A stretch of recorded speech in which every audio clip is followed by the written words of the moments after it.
車乗った瞬間終わったわ。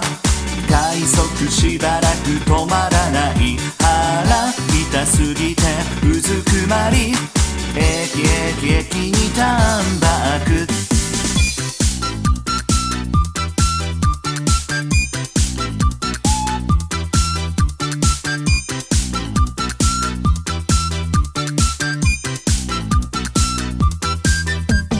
トイレにこもりたいなって思いました。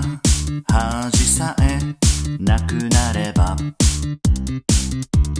たかいのに、ずっと座りたいなって思いました。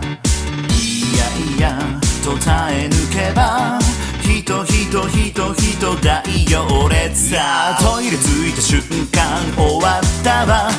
人が多すぎて進まない。腹痛すぎてうずくまり、必死にロックダウン。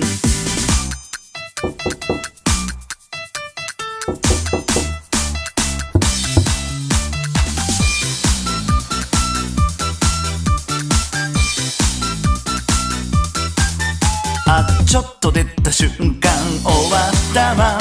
さっきから涙が止まらない。腹痛すぎておかしくなり、ボディーブローでノックダウン。そっと出た瞬間終わったわ。なんだかまっすぐ歩けない。ケツ耐えすぎてお亡くなり、どうやらここでタイムアップ。買い物もん絶ストマックへ行く。